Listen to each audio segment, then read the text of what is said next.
Hello guys, and welcome to this video to talk about treatment planning. Okay, so let's discuss this case now, and it's actually one standard case that you guys can find in your careers, basically at any time. Okay, as this is just the replacement of a failing molar. Okay, so we have the second molar here, so it's the 4-7, so the replacement of the 4-7. Okay. The 4-7 has a furcation exposure, so a furcation lesion. And then what are the options here? Okay, if we consider this case, then it's a very young patient. Okay, medical history absolutely normal or non-contributory. And then just for us to see the dental arches, then that's the situation here. Okay, so we basically have this situation. So all the teeth are basically present, and look, even curve of SB is present. So there are edentulous areas that were replaced by implants, but it's not so bad the situation. The vertical dimension could be kept. Okay, there is this black space here, of course, because the implants have now different levels, different vertical levels. I'm not sure if this rehabilitation here of this premolar and this molar was conducted with digital workflow, because otherwise this would have been predicted beforehand. Okay, so we have the black space here, but the patient can clean, of course, with interdental brushes, so not the worst situation either. Okay, so you guys are seeing that this case was actually planned for an implant. What else could you do here? So of course you could treat this with a removable prosthesis, removable partial denture, for example, but of course that's not ideal. The patient can pay, and this is actually just a lower extremity, just a second molar, and then the occlusion is favorable. So a very good case for a dental implant. You guys are seeing that the implant is actually short, not short, but if we consider that the implant is far away from the crown, from the occlusal level, then probably you guys can imagine that we have a not good implant to crown ratio. Okay, however, we are going to use an abutment here as well, and then things change, and also depends on the amount of bone on the aspects of this bone that I have here, and of course in the bone availability. So I might not have bone available here to place a longer implant, for example. Okay, so you have the nerve mapping here, because this is digital workflow. This is of course a CBCT scan superimposed to an intraoral scanner. So of course, as usual, we have the teeth and soft tissue information from the intraoral scanner, and then the bone information from the CBCT. If you guys don't remember how to read CBCT or how to prepare a virtual patient, so how the virtual patients work in a digital workflow, the links will be here on the top right corner of this screen. They will show at some point. Okay, so now let's see this video here about this case, and then we are seeing now the superimposition of the intraoral scan with the CBCT. And of course, this is called a nerve mapping, but of course all we can see in a CBCT is the mandibular canal, not the inferior alveolar nerve, right? So don't say nerve, we say canal. And then even towards the mental foramen here, so we are seeing the mental foramen, and the nerve would be coming out of the foramen as the mental nerve, which goes for soft tissues of the anterior mandible. Okay, we can do a review if you guys like about the nerves as well.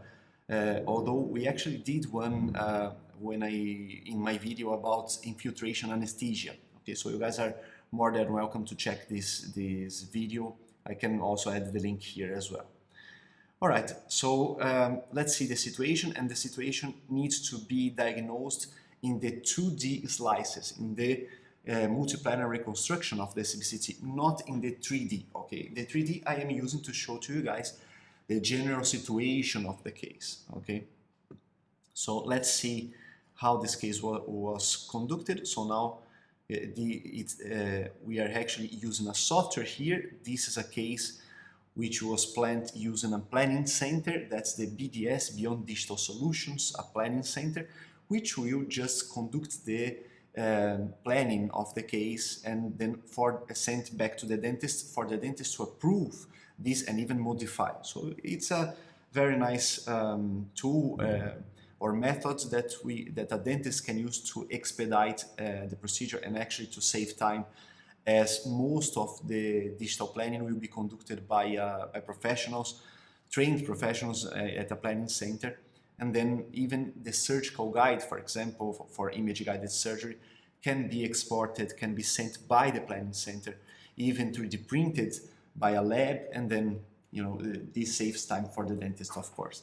But here we have already the visualization of the furcation exposure. Okay, let's see, and even the dilaceration of the roots, so the curve that we are seeing of the mesial root especially, and that prevents the loads to be axial, and we know that axial loading is one of the occlusal principles. So of course we want to plan our implant in a different angle, not curved, of course. This would be the ideal angle because now the load is axial, so now we have axial loading. Okay, the occlusal forces will be parallel to the axis of the tooth. That's exactly what we want. All right, so that's the co-diagnostics software that they are using here.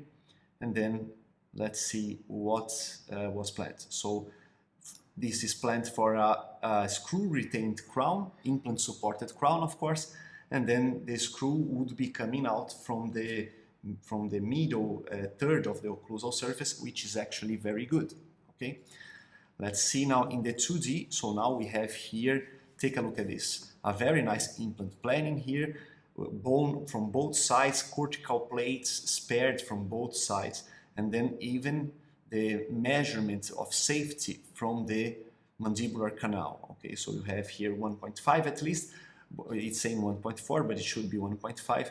And then the mandibular canal mapping, which you guys saw in 3D. Now we are going to check in 2D as well, as we should always do. Okay, with buccal vertical bone defect, of course, that's why we have the furcation exposure. And then we are now rotating the planes, okay, to make sure that the implant is within alveolar bone area, okay, in all angles, okay, from all angles. So that's very important. And now the failing molar is now also being assessed, okay, with periapical radiolucency as well, okay, and then in some of the slices, and the furcation exposure, the bone defect as well. All right, so now we need to, that's why we are rotating 360 degrees.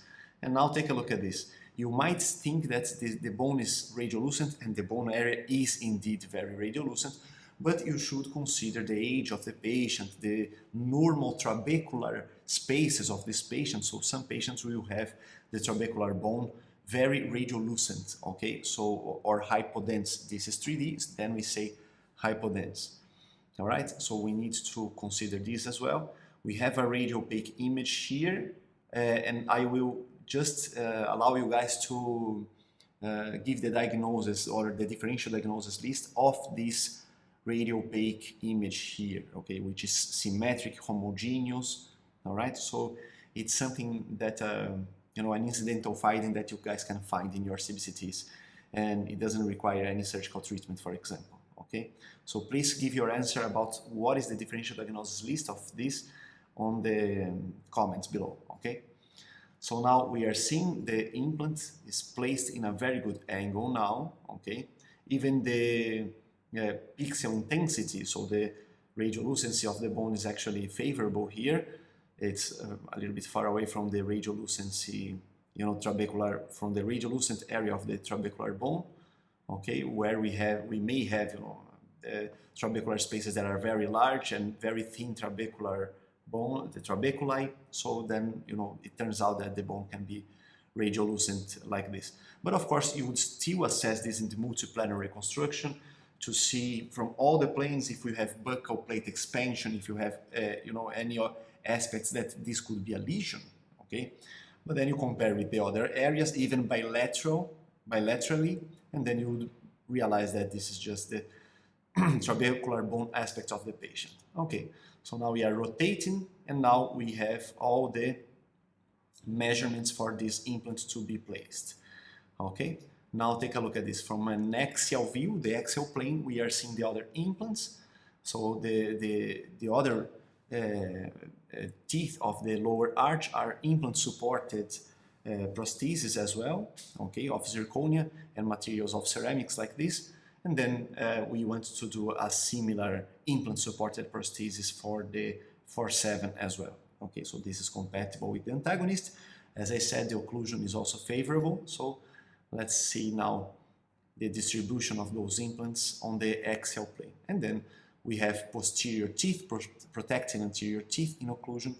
Of course, you guys would check the occlusion as well. And this is exactly what we want for a case like this. Okay? And then what we can do from now on. So now we have the ideal position of the implant. We can ask for the software to do a surgical guide. So with the software tools, we are going to design the surgical guide, export the surgical guide as an STL file, which can be sliced and then 3D printed, okay, with transparent resin. And then this would be guiding the drilling procedure of the implant if we are going to do, of course, image-guided surgical procedure or image-guided implant placement, which is actually the case of this case that we are showing here. All right? So if you guys like, please hit the like button. Stay tuned for the next treatment planning cases because we're going to comment several cases from now on. So this is a separate series of videos that we are doing here for us to train and discuss. And if you guys have other options of treatments, please give your comments below because we are here exchanging knowledge. That's the purpose of this channel. Okay? So see you guys on the next videos. Take care.